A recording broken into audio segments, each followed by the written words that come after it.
ini akan terjadi masalah pula nih. Yang melempeng-melempeng ini melihat orang yang pertengahan itu ekstrim. Ya. Orang yang ekstrim ini melihat orang yang pertengahan itu melempeng. Nah, ini terjadi juga itu. Kenapa? Karena dasarnya kurang belajar, kurang kuat dalam ilmu, dan kadang tidak talaki dari para ulama. Itu dasarnya, karena dia tidak talaki, tidak mengambil ilmu langsung dari para ulama. Bagaimana tuh? Ngobrol dapat ilmu. Ngobrol dapat ilmu. Ngobrol dapat ilmu. Assalamualaikum warahmatullahi wabarakatuh.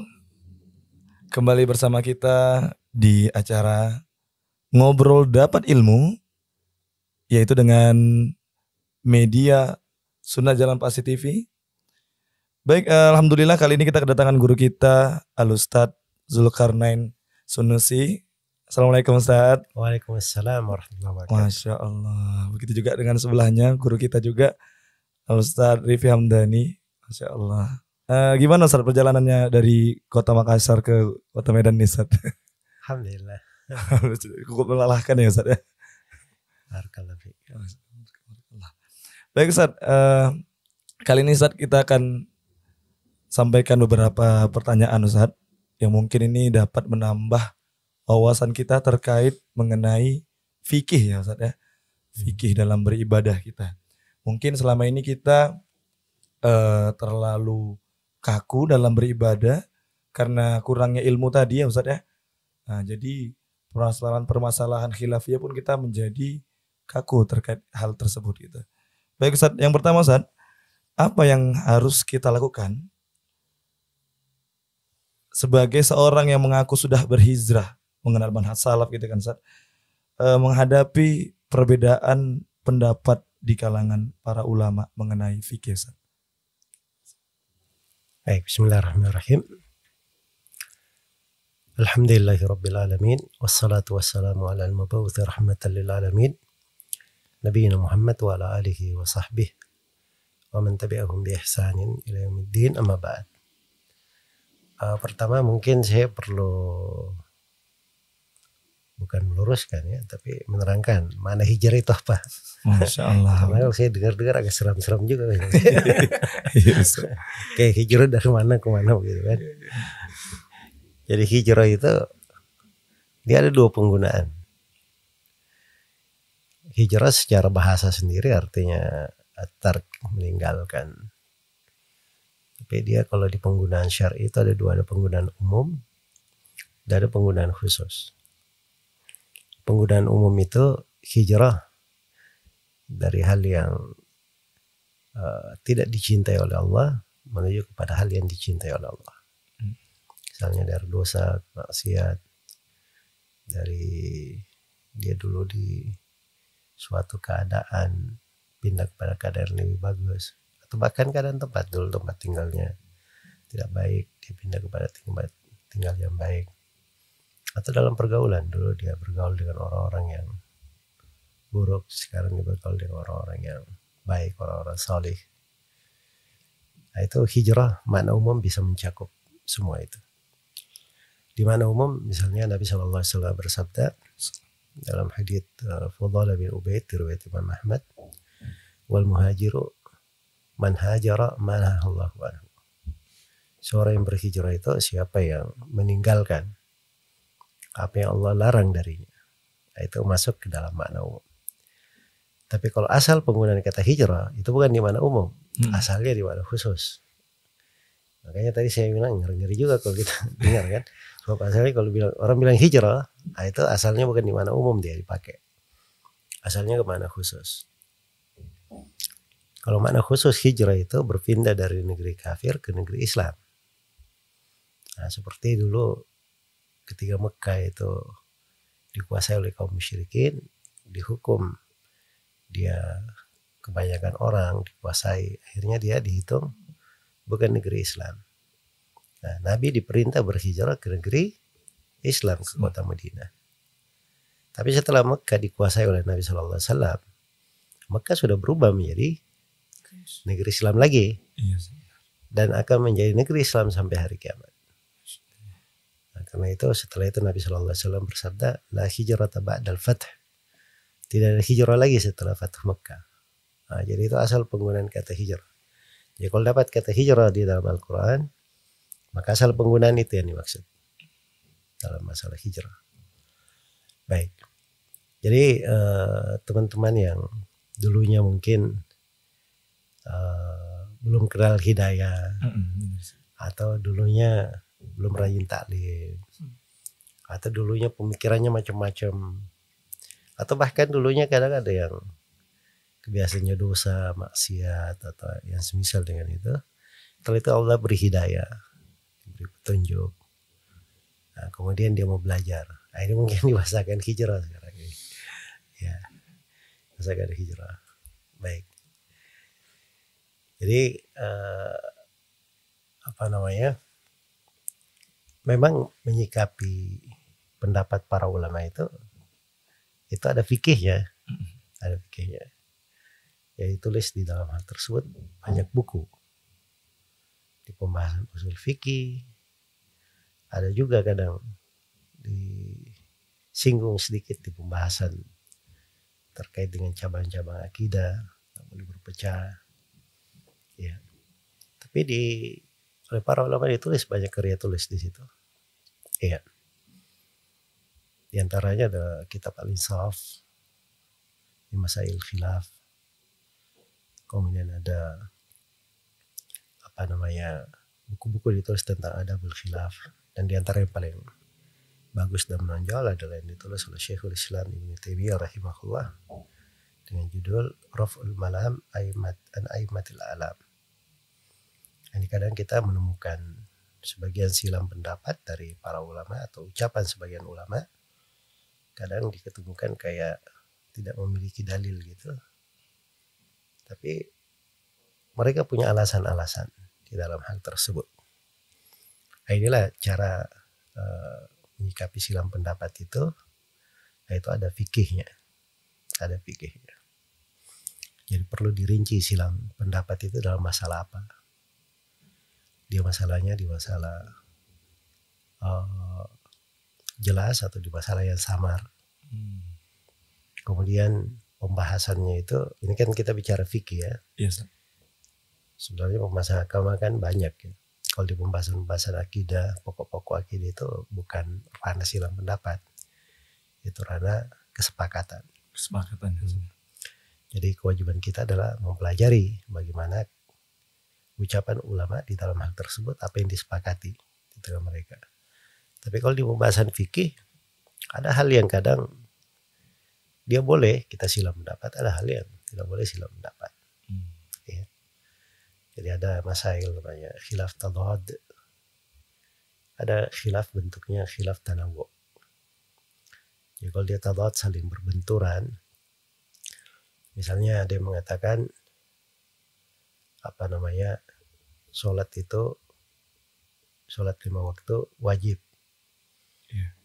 Kalau ada yang mengatakan sholat 5 waktu tidak wajib, nah itu gak diterima.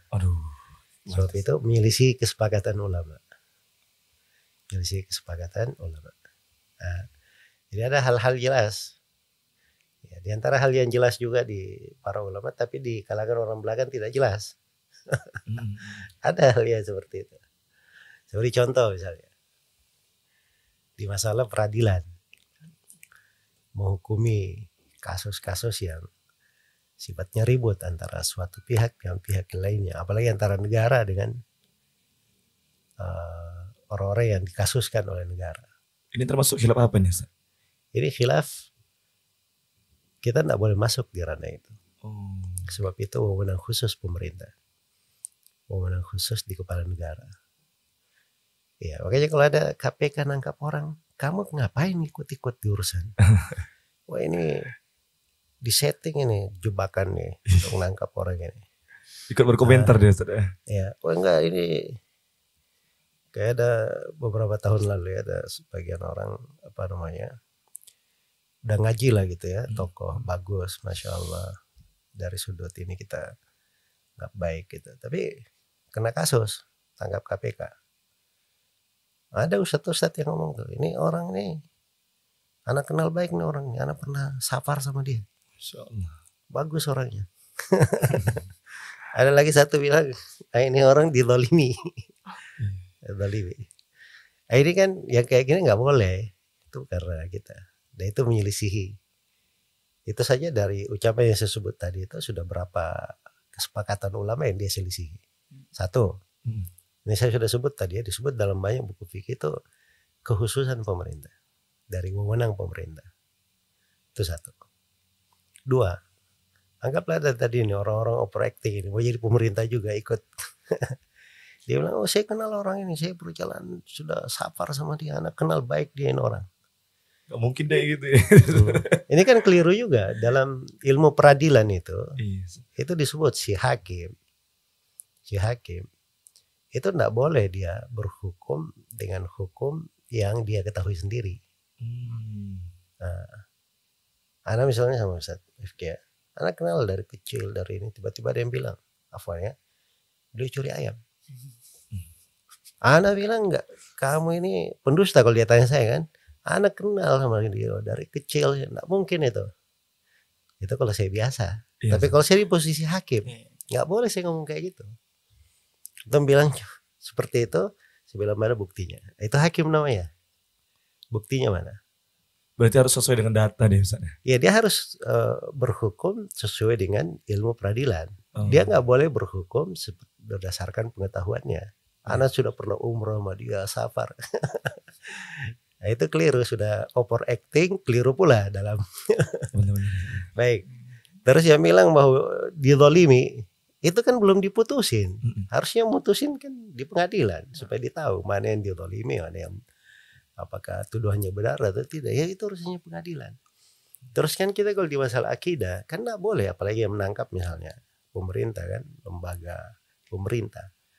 Terus kita bilang yang ditangkap dia zalimi, artinya kan pemerintahnya zalim dong. Ya ahli sunnah kan nggak boleh seperti itu kan. Iya.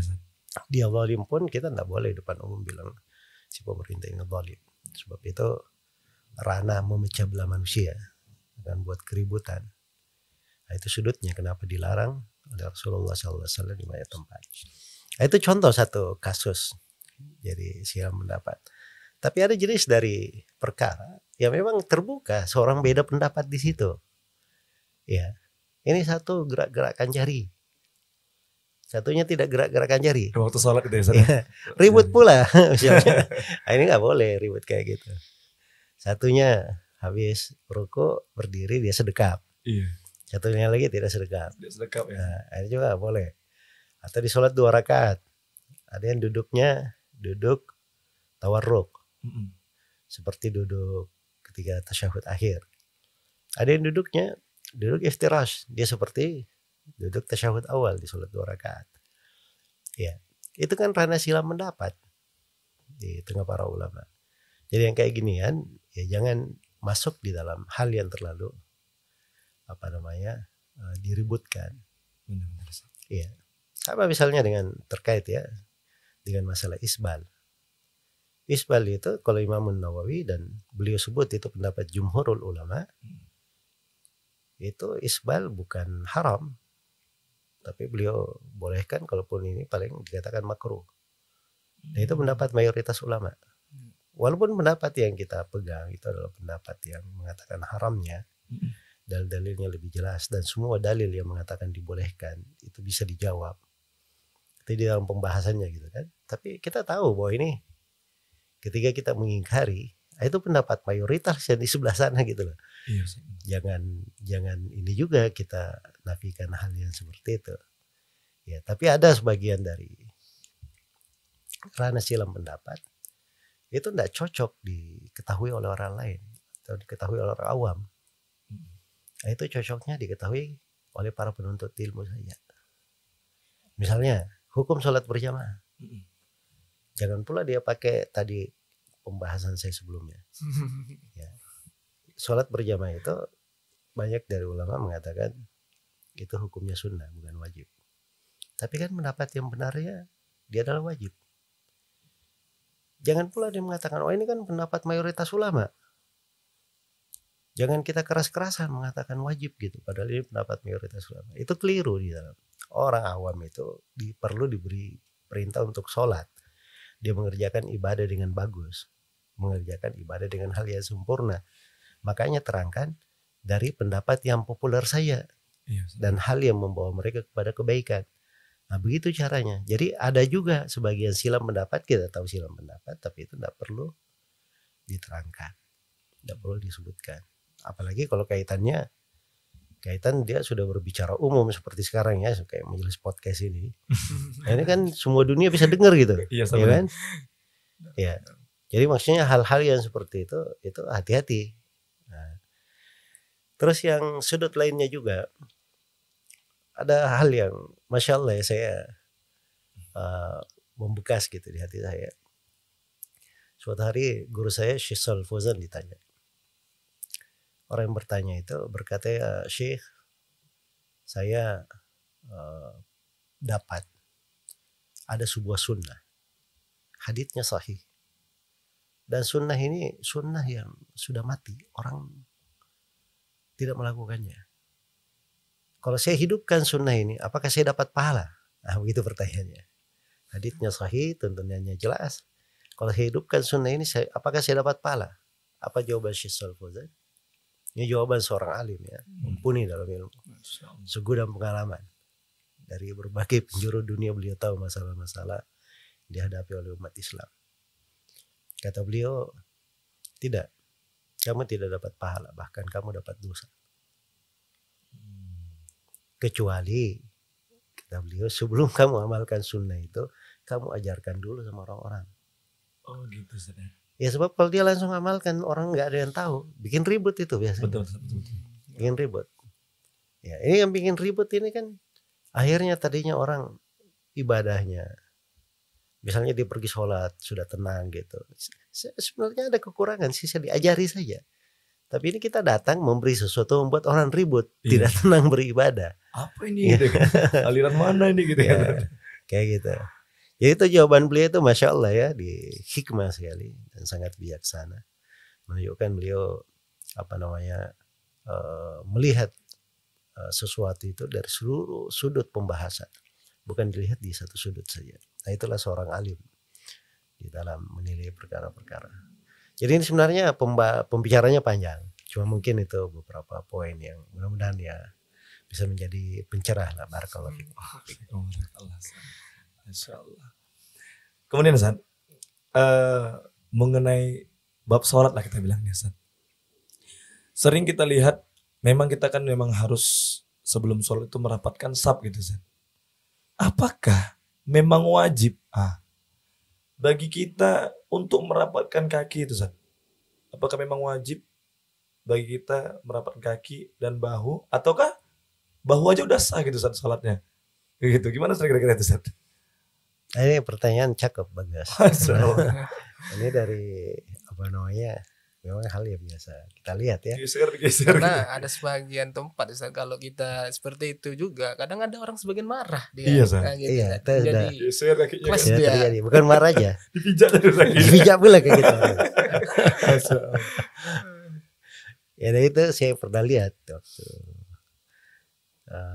saya masih muda lah waktu itu ya, masih SMA. Sebelum saya belajar, tapi saya sudah dengar dan saya sudah baca beberapa dari kitab sholat, sifat sholat Syekh Albani. Ya saya kalau ke masjid, ya saya pepet tuh tetangga saya di masjid tuh, bapak-bapak itu. Aku masih ingat tuh, semoga Allah merahmati beliau, dia wafat. Sudah pepet, jauhin lagi aja, pepet lagi sama saya, jauhin lagi kakinya, pepet lagi. Akhirnya dia injak kaki saya. Ada yang lebih parah dari saya, teman saya, dia gitu juga. Ini bapaknya dipindah tempat lain lagi. Dia batalin sholatnya, dia pindah. Kadang ada yang ditunggunya Ustaz. Setelah sholat itu diajak ribut. Kamu kan gak mau ngapain gitu. Iya. Ya. Jadi itu kan memang fenomena jadi teman-teman ini kadang ada sesuatu. Anggaplah itu wajib semuanya ya. Tapi wajib itu enggak boleh kita melakukan hal yang wajib yang tidak terkait dengan keabsahan sholat. Itu tidak boleh menyebabkan orang hilang dari sholatnya perkara yang lebih besar. Bahkan kadang bisa menghilangkan makna yang teragung dalam sholat yaitu khusyuk, ya kan? Ya kalau dia tegakkan hal tersebut bisa menyebabkan bahaya lebih besar, hilang khusyuknya orang, ya jangan dia lakukan. Anggaplah itu dia berpendapat wajib. Padahal sebenarnya di sini juga banyak salah paham. Hadits-hadits itu kan kalau perintahnya itu adalah meluruskan. Seperti hadits Nu'man bin Bashir di riwayat Bukhari dan Muslim. La tusawwunna sufufakum aw la yakhlifannallahu baina wujuhikum, dalam sebuah riwayat aw baina qulubikum. Sungguh kalian luruskan saf-saf kalian, atau kalau tidak Allah akan buat wajah-wajah kalian atau hati-hati kalian berselisih.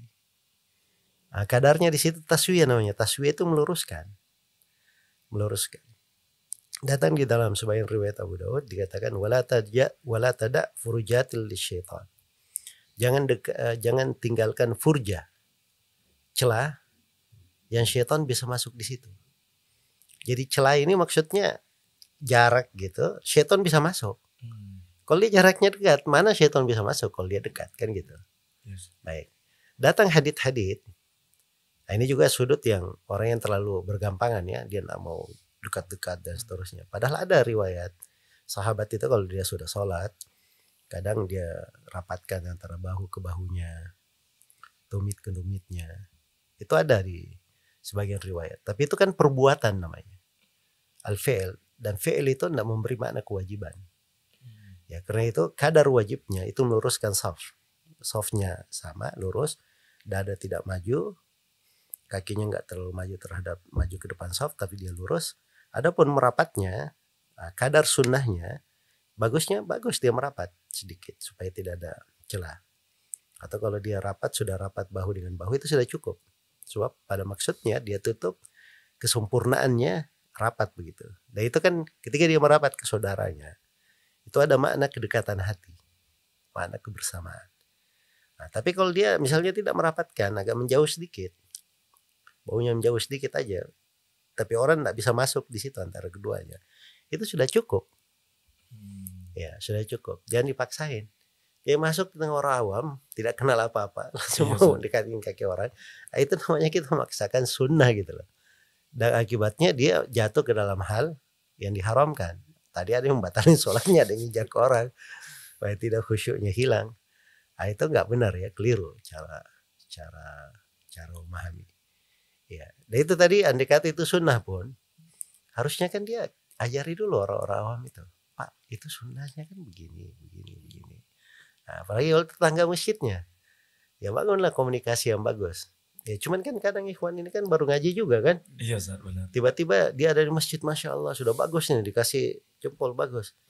Tiba-tiba dia merasa lebih pintar pula dari semua jemaah masjid. Kata orang-orang di masjid, kamu ini baru aja rajin sholat ke masjid, tiba-tiba mau mengajari kami.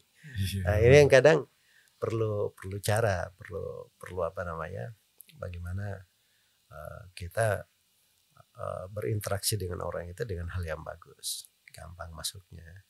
Insya Allah kalau dilakukan hal yang seperti itu enak gitu. Orang apa namanya, cinta dengan orang yang belajar agama. Wah, orang yang belajar agama ini Masya Allah semakin bagus, akhlaknya semakin tinggi. Semenjak dia belajar agama, kita aman di kampung ini, semakin happy. Tapi kalau setelah dia kenal sunnah, dulunya anak ini tidak sholat, tidak pernah ribet dengan kami. Setelah kenal sunnah, kerja yang berantem sama kami tiap hari. Itu kan tidak benar. Ya, barakallahu fiik. Kemudian saat kita kan memang disuruh untuk berlomba-lomba mengambil saf di depan. Jadi terkadang memang kondisinya nggak memungkinkan Ustaz, di masyarakat sekitar. Emang kita lihat kalau di Masjidil Haram atau Masjid Nabawi gitu ya kan Ustaz. Kalau dari video itu kita tengok mereka berlari-lari gitu kan, mengejar saf depan gitu. Ini sampai-sampai kadang mungkin itu yang diterapkannya di lingkungan sekitar kita, sehingga sampai-sampai dia mau melangkahi orang lagi duduk, dilangkahinya, atau dia sudah siap sholat, dilangkahinya orangnya gitu, karena nggak dapat celah dia kan langkahinya. Kadang dia sholat sunnah bertukar posisi deh Ustaz. Itu gimana juga tuh Ustaz? Apakah memang wajib kita bertukar posisi di depan pula gitu Ustaz? Tengok jadi bahan perhatian juga gitu Ustaz. Baik, itu dua ini ya, dua pembahasan itu. Iya, Ustaz. Ya tadi masalah apa namanya mengisi soft kosong. Iya, Ustaz. Kalau softnya kosong, kita bisa masuk tanpa ada apa namanya melewatin orang dan seterusnya, nggak apa-apa ya. Ada sebagian hadits melarang antakhakir riqab. Ya, tentang apa namanya orang yang takhatir riqab, dia sengaja lewati apa namanya punggungnya orang, dia pisah-pisah untuk lewat ke soft. Nah, itu dilarang di hari Jumat. Ada larangannya. Demikian pula kalau misalnya dia melakukan hal tersebut dan menyebabkan gangguan kepada orang untuk lewat di situ. Nah, ini juga nggak benar. Tapi kalau dia kosong, bisa isi aja, nggak ada masalah. Begitu. Tapi yang paling enaknya itu sebenarnya seorang dia sholat di mana ya Allah mudahkan untuk dia. Gitu, Ya. Jadi kalau bilang sunnah itu sunnah juga. Kenapa? Karena Allah berfirman, la yukallifullahu nafsan illa wus'aha. Allah tidak membebani seorang kecuali sesuai dengan kemampuannya. Fattaqullaha mastata'tum. Bertakwalah kepada Allah sesuai dengan kemampuan kalian. Jadi saya suatu hari itu saya antar guru saya, Syekh Ubaid Al-Jabiri, dari ulama Madinah, sudah wafat beliau rahimahullah. Jadi apa namanya, saya pegang tangan beliau, saya bawa masuk ke Masjid Kuba. Kita sholat di Masjid Kuba waktu itu. Saya sengaja tanya ke beliau, kita masuknya dari arah kiri masjid. Sengaja saya tanya, Syekh, saya bawa antum ke arah kanan karena ada hadits tentang sholat di arah kanan shaf, bahwa Allah dan para malaikat yusalluna ala mayamin sufuf, mereka berselawat terhadap shaf-shaf di bagian kanan. Ya. Jadi sengaja saya tanya, ya Syekh, antum mau sholat di sebelah kanan, saya antar ke sana. Kata beliau, apa enggak, antar saya ke tempat yang mudah saja. Nah, antar saya ke tempat yang mudah saja. Nah, itu sudut bagus itu dari fikih ahli para ulama dalam hal tersebut. Sebab kadang di kondisi seperti beliau, carian tempat paling mudah aja, bagus gitu. Nah, itu lebih ringan. Dan mengambil hal yang mudah, jangan bilang itu sunnah juga. Jadi ada sunnah, ini juga sunnah sama gitu. Cuman bentuk-bentuk sunnah itu banyak. Ya, cuman teman-teman ini kadang kalau dia satu-satu sunnah, seakan-akan sunnah cuma itu doang. Iya, Yang lain gitu. Padahal mungkin ada hal-hal sunnah yang lainnya. Yang kalau kita hidupkan, kita juga alhamdulillah dapat pahala juga, bagus gitu. Iya, ada pun yang ditanyakan itu tadi tentang pindah-pindah berganti tempat. Bener, Ustaz. Ya. Itu biasanya kan sering kita lihat kalau di hari Jumat. Itu paling ramai itu kan. Ada juga yang melakukannya. Sering tuh ikhwan tuh duduk tuh habis sholat. Duduk. Terus kenapa gak sholat sunnah nih? Nunggu pindah tempat. Kayak berat banget gitu loh orang beragama gitu. Harus kita tunggu dulu orang. Ayo kamu kesini. Situ, pindah. Ya kan? Itu kan berat sebenarnya. Yes. Tapi yang paling pentingnya sebenarnya dia itu salah paham tentang sunnah itu. Salah paham. Memang ada hadits diperintah, tapi itu perintah Allah tuh salatun bi salatin hatta tatakallam atau takhruj. Jangan kamu sambung sebuah salat dengan salat sampai kamu berbicara atau sampai kamu keluar. Nah, itu haditsnya.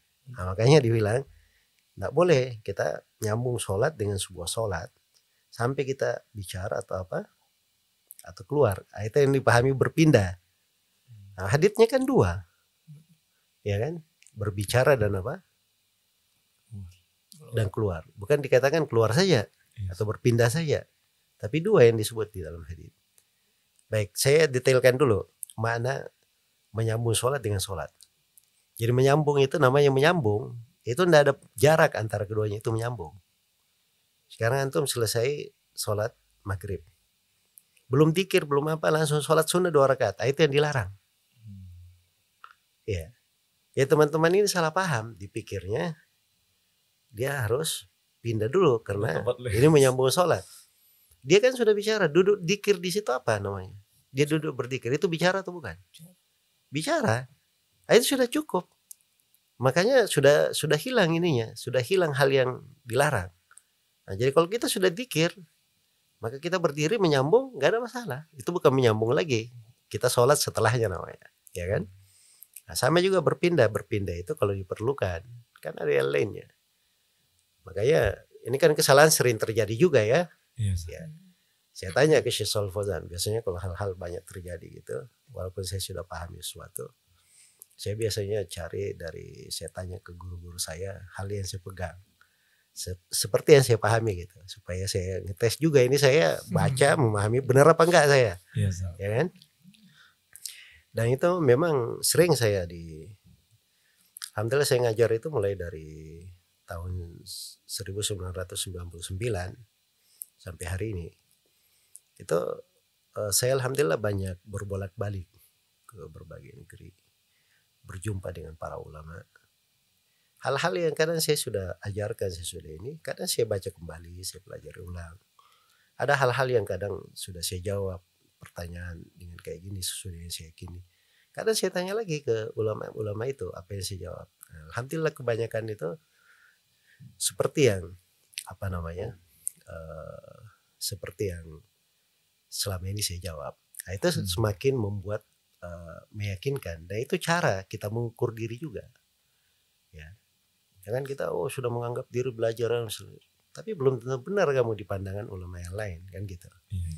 Ya, dan itu ada etikanya di dalam belajar. Makanya Imam Malik itu beliau tidak memberi fatwa di kota Madinah sebelum dipersaksikan oleh 70 orang dari gurunya bahwa dia layak memberi fatwa. Kita ini siapa? Nah, kayak gitu modelnya. Karena sebagian dari sudut belajar juga belum begitu kuat etika belajarnya. Tidak ada pula yang merekomendasi dari para ulama, tapi masya Allah, ya kalau fatwa seakan-akan dia mufti seluruh dunia. Ini musibah-musibah kita masa sekarang. Jadi saya tanya ke Syekh Shalih Fauzan, Syekh, kalau kita sudah dikir terkait dengan hadits yang saya baca dengan haditsnya, kalau kita sudah dikir, apakah kita dianggap sudah berbicara? Kata Syekh, ya, dikir itu pembicaraan. Nah, kayak gitu. Dan saya lihat beliau kalau habis sholat maghrib, sholat isya, beliau sholat sunnah itu di tempat beliau berdiri. Beliau sholat di situ. Ya, dan saya lihat para ulama kita yang lain juga kayak gitu. Itu kan dari guru-guru kita. Jadi kadang ada hal-hal terjadi, kita tidak pernah lihat itu terjadi di Indonesia ini ya terjadi. Saya tidak pernah lihat itu terjadi di tengah para ulama yang kita berguru dari mereka. Ya, tapi teman-teman ini menganggap sayanya yang aneh. Kayak begitu.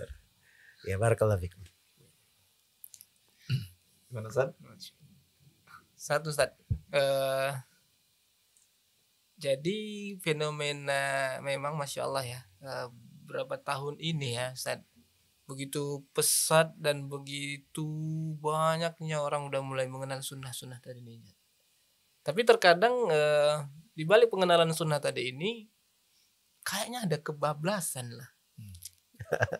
Bablas ini dalam artian mulai bermudah-mudahan, Ustaz. Nah, kan gitu. Yang kitanya yang mungkin sudah mempelajari itu dari dulu atau mengenal itu sudah dari lama, ada sekarang para orang yang betul-betul baru mengenal kebaikan, fenomena hijrah, kata tadi, konsep hijrah tadi nih Ustaz. Mulai dalam sudut fikih misalnya, mereka mengatakan ini aja boleh katanya. Kan ini ada pendapat. Kalian tuh jangan kaku kali. Kalian tuh kayaknya gagal paham. Ini mulai ada terhembus ini Ustaz. Apakah sikap-sikap yang seperti ini dari para penuntut ilmu terbaru ini dibenarkan memang seperti itu Ustaz? Sehingga membuat sebagian orang yang sudah sebelumnya tahu ini masalah ini mulai dipertanyakan, ini apakah benar yang selama ini saya amalkan, atau selama ini yang saya salahkan ini ternyata benar, kan gitu. Mulai bimbang nih sebagian orang ini Ustaz. Nah, gimana tanggapan Ustaz? Ya memang berlebihan itu selalu ada. Karena sepanjang syaitan masih hidup, pasti orang yang berlebihan dan menyepelekan pasti ada. Nah syaitan itu seperti yang dikatakan oleh sebagian as-salaf, ma min amrin wali syaitan fihi ma'khadan. Tidak ada suatu perkara pun kecuali syaitan dia cari dua celah di situ. Imma ila tafrid wa imma ila ifrat. Apakah di arah menyepelekan atau di arah dia membuat orang ekstrim. Ya. Dan syaitan tidak peduli yang mana yang dia dapat. Yang penting dia tidak seimbang aja. Tidak berada di tengahnya. Kadang menyepelekan, kadang ekstrim. Menyepelekan, ekstrim. Kadang dia di sini Masya Allah ekstrim, keras. Tapi di sudut lain kok melempeng. Lembek dia di sudut ini. Jelas ya? Baik. Nah ini akan terjadi masalah pula nih. Yang melempeng ini melihat orang yang pertengahan itu ekstrim. Ya? Orang yang ekstrim ini melihat orang yang pertengahan itu melempeng. Nah, ini terjadi juga itu. Kenapa? Karena dasarnya kurang belajar, kurang kuat dalam ilmu, dan kadang tidak talaki dari para ulama. Itu dasarnya karena dia tidak talaki, tidak mengambil ilmu langsung dari para ulama. Ya kadang sesuatu nggak bisa dia pahami sendiri, dia baca buku, dia pahami. Ada hal-hal perlu dia bimbingan seorang guru mengarahkan dia, menerangkan jalannya. Nah, itu fungsinya seorang itu berguru kepada ulama besar, dari ulama-ulama senior, ulama-ulama terkenal dengan ilmu, supaya dia ada pegangan-pegangan di dalam hal tersebut. Iya, tadi saya sudah sebut ya, Imam Malik tidak memberi fatwa kecuali dipersaksikan oleh 70 orang gurunya. Ya itu memang dijaga etika itu, dipelihara. Ya. Dan saya sendiri setelah saya tahu hal itu, saya juga harus pastikan diri saya juga benar gitu. Ya, makanya dari awal saya pulang dari Yaman itu tahun 1999, itu guru saya Syekh Mukbil rahimahullahu ta'ala, beliau sendiri yang memberi motivasi saya untuk mengajar, untuk menyampaikan ilmu dan seterusnya. Ya saya mandang beliau mandang saya layak untuk itu, ya saya jalankan aja. Nah, saya kemudian alhamdulillah berkembang dakwanya banyak, luas. Ya ada hal-hal yang kadang saya masuk, itu mungkin saya perlu tanya kepada ulama, apakah saya sudah layak masuk di situ atau tidak. Ya, misalnya hal-hal yang terkait dengan masalah sudut, kebijaksanaan negara, memberi nasihat kepada orang-orang yang memegang wilayah dan seterusnya. Nah, itu saya punya pegangan fatwa. Saya tanya kepada guru saya Syekh Ahmad An-Najmi, saya tanya kepada guru saya Syekh Rabi', saya tanya kepada guru saya Syekh Shalal Fauzan. Ya. Dan mereka mengizinkan untuk ketentuan seorang itu menyampaikan hal yang jelas maslahatnya, dan dia berani berucap yang benar. Ya maksudnya tidak semua orang. Misalnya ada seorang datang kepada Syekh bilang, oh kamu Syekhnya mandang kamu kayaknya belajar dulu lah, jangan kayak gitu, ya kan? Nah, itu bagus. Memang yang menilai itu jangan kita sendiri yang menilai. Kita ini harusnya seorang penuntut ilmu itu selalu dia pandang dirinya tidak ada apa-apanya. Ya, saya sampai sekarang pun saya miskin, masih seorang penuntut ilmu kecil, saya harus banyak belajar, ya kan? Tapi ada hal-hal yang memang masuk di situ, saya minta pertimbangan juga kepada guru-guru kita, seperti yang saya sebutkan tadi. Jadi itu etika di dalam belajar. Nah, ketika seorang terbiasa dengan hal tersebut, maka dia terbiasa dengan konsekuensi ilmu. Nah, itu yang membuat dia seimbang sebenarnya. Yang membuat seimbang. Ya saya amati ya, ada kadang seperti saya sebut tadi ya, masalah hukum sholat berjamaah. Ada sebagian ustadz dia tahu ini, dia baca buku-buku fikih, tapi dia sampaikan di orang awam. Terus dia pendapatnya sendiri, orang lagi sholat berjamaah dia sholat sendiri di rumah. Ini kan tidak mendidik umat. Tidak mendidik umat yang seperti ini. Kalau dia belajar dari ruh syariat, dia tidak lakukan hal yang seperti itu. Nah, itu ada fikihnya sendiri namanya fikih maqasidus syariah. Ya, bagaimana memahami maksud dan rahasia pensyariatan. Ya. Dan itu harus dicocokkan dengan bagaimana amalan para as-salaf. Dia akan kurang di situ, akan melihat bahwa tidak ada dari as-salaf melakukan seperti yang dia lakukan. Walaupun itu misalnya dianggap sunnah ya, tapi tidak ada dari para as-salaf yang melakukan seperti yang dia lakukan. Nah, itu hal-hal detail memang di dalam pembahasan-pembahasan. Nah, hal-hal yang seperti ini kita jangan berlebihan.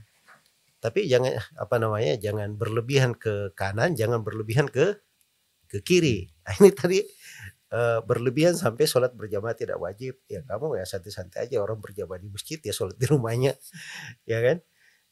Nah, ini kan tidak cocok, apalagi di tengah masyarakat, di tengah umat, atau misalnya di tengah salafin kebanyakannya sholat berjamaah itu wajib. Tiba-tiba ini nggak sholat, gitu kan? Itu kan repot namanya. Atau ada yang aneh-aneh juga misalnya, Ustadz merokok, ya kan? Baik di tengah ini kita bicara selain salafi ya, itu merokok bagi mereka boleh, gitu. Boleh, ya kan? Kita semua tahu lah, nah itu.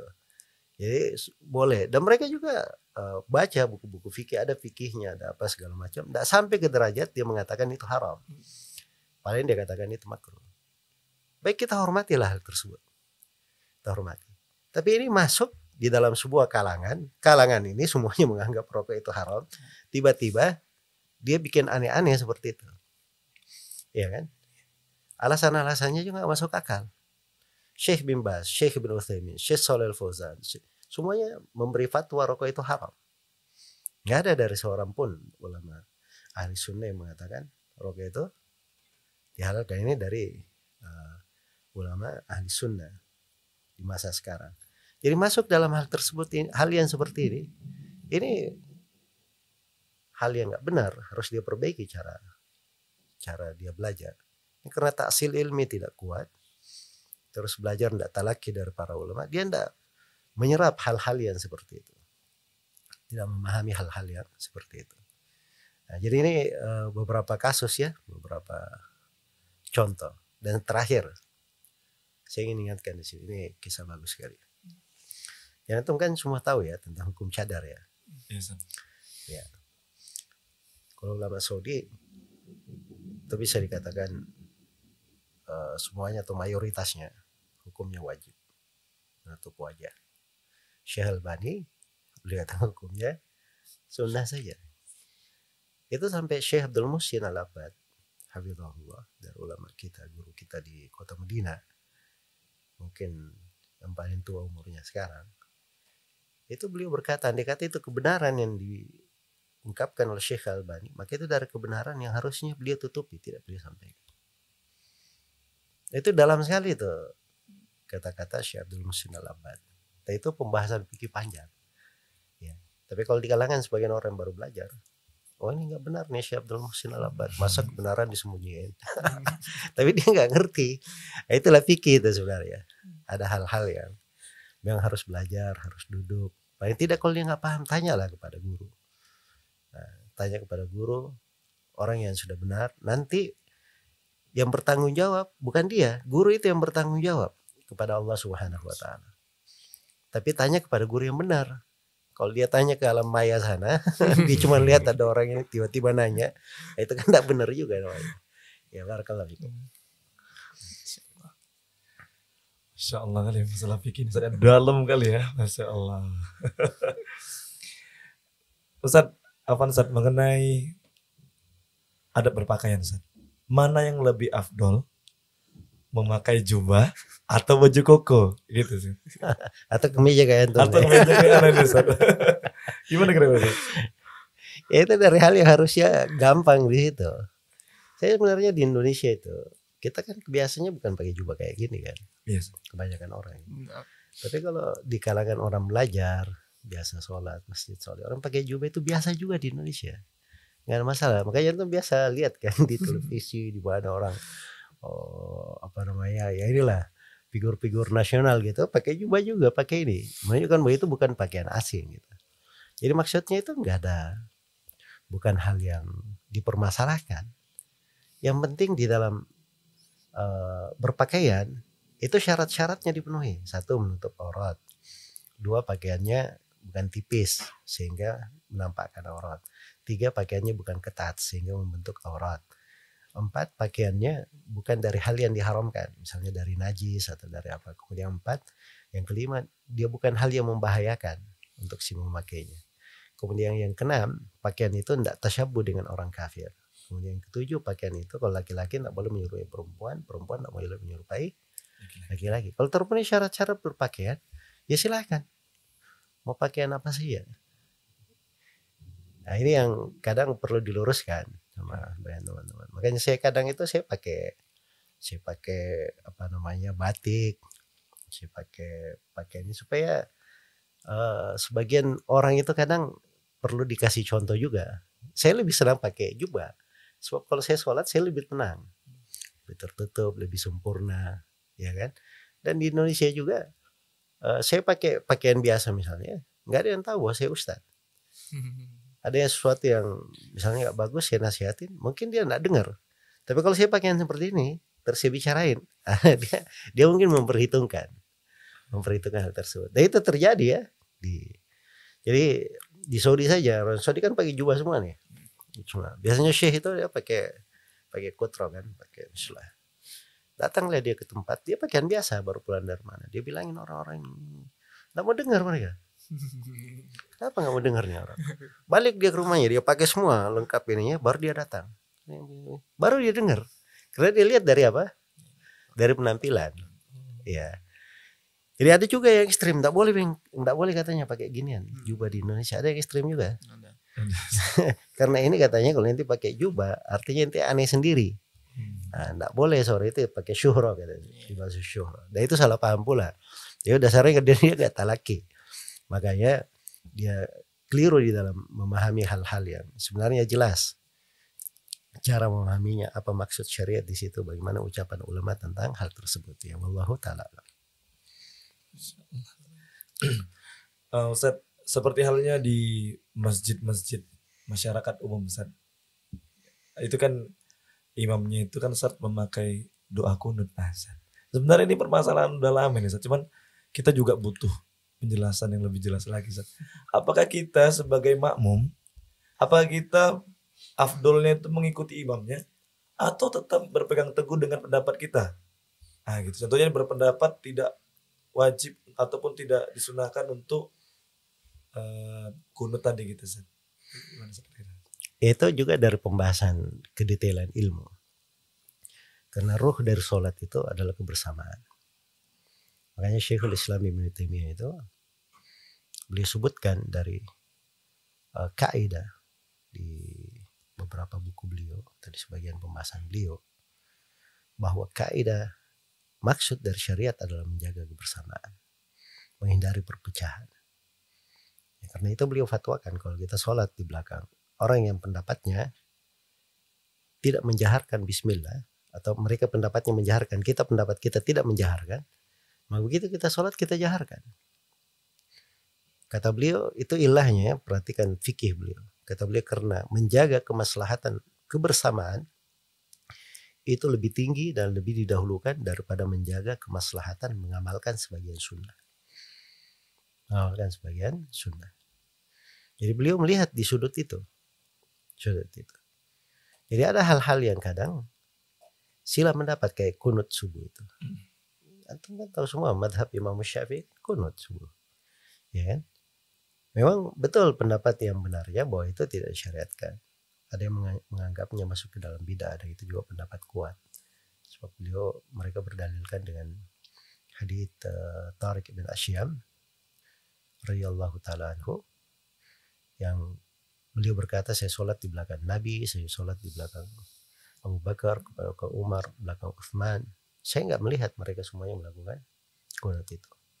Dia bilang kepada anaknya Abu Malik, wahai anakku itu muhdats, perkara baru. Ya maksudnya itu ada juga pendapat itu. Jadi sebenarnya yang berpendapat bidah, yang berpendapat sunnah ada pegangannya, ya kan? Jadi kalau mau seimbang, gak usah ribut-ribut. Ini bilang antum ini bidah kunut subuh, gak apa-apa. Sepanjang antum punya dalil, antum pertanggungjawabkan kunut subuh itu pada Allah, ya lakukan aja. Gak usah ribut yang mengatakan bilang itu bidah, sebab memang dia juga punya pegangan, ya kan? Punya pegangan. Begitu aja caranya kan enak gitu. Caranya enak, jadi tidak masalah. Nah, cuman kalau dia sedang imamnya ini menjadi masalah, imamnya kunut subuh, kita di belakang kita tidak ikut kunut. Nah, ini dalam masalah khilafiyah seperti ini kita ikut atau tidak. Nah, itu tadi yang saya sebut fatwa Syekhul Islam Ibnu Taimiyah. Sebab sholat itu fungsi kebersamaan itu besar. Jadi pada hal-hal yang memang ada silang pendapat atau ada dalil umum yang sebenarnya bisa masuk membenarkan itu, walaupun tidak kuat, maka tidak apa-apa kita condong kepada pendapat itu, kita amalkan. Dan itu di masa sekarang difatwakan boleh makmum yang berpendapat tidak ikut kunut subuh, dia boleh ikut kunut subuh bersama imam. Itu difatwakan oleh Syekh Shalih Al-Fauzan, difatwakan oleh Syekh Rabi'. Ini dari ulama-ulama. Tentu tahu Syekh Rabi' itu ulama yang sangat tegas sekali ya. Tapi bersamaan dengan itu beliau boleh kan. Saya tanya langsung beliau tentang hal tersebut. Dan saya dengar langsung juga. Dan itu. Kalau Syekh Shalih Al-Fauzan saya sudah nggak ingat sudah berapa kali. Saya nanya, orang lain nanya, saya dengar orang nanya ya, tentang hal tersebut. Jadi kalau kita masuk juga dalam hal itu, orang terlalu keras. Misalnya mengatakan boleh ikut kunut di belakang ini melempeng pegang sunnah gak kuat, karena ini sudah dibilangin tidak kuat berpegang sunnah. Udah dapat stempel cap ya. Bahaya. Jadi kan kalau kayak gitu modelnya itu nggak apa-apa, itu kan urusan kita antar kita dengan Allah Subhanahu Wa Taala. Yang penting kita berpegang dengan sebuah dalil, dengan sebuah. Dan itu ada sudut perkara yang lain ya, cuma itu masalah agak detail di sudut pendalilan, bahasa ilmu usul fikih dan seterusnya. Ya, dan mungkin kurang begitu bermanfaat ya kalau seperti podcast ini untuk ya barakallahu fikum. Kemudian bagaimana sikap kita melihat teman kita yang sudah hijrah tapi masih melakukan kemaksiatan, Ustaz? Apakah kita harus boikot nih? Tahzir ini nggak betul nih, gitu. Bukan alusunnah lagi nih. Itu gimana kira-kira, Ustaz? Apakah kita kasih uzur juga gitu, Ustaz? Jadi masa ini subhanallah, masa kejahilan itu banyak, jahil, orang nggak ngerti. Terus keimanan juga naik turun. Kalau kita sikapi orang seperti itu, habis sudah nggak ada teman kita. Ya, orang semakin lari dan seterusnya. Nabi Shallallahu Alaihi Wasallam itu pernah melihat sebagian sahabat memanjangkan bacaan sampai makmumnya ini lari dibikin soft sendiri. Karena Nabi Shallallahu Alaihi Wasallam bersabda, inna minkum munafirin, di antara kalian ada yang membuat orang lari. Itu ndak ini. Disitulah orang belajar sebenarnya. Belajar itu dia pandai membuat situasi yang bagus, mudah bagi manusia. Itu ciri orang belajar. Karena itu kata Sufyan Ats-Tsauri rahimahullahu taala, ilmu at-taisir, amma at-ta'sir fa kullun yuhsin. Ilmu itu bagaimana diberi kemudahan, itu fikih namanya, ilmu. Adapun mempersulit, semua orang bisa mempersulit.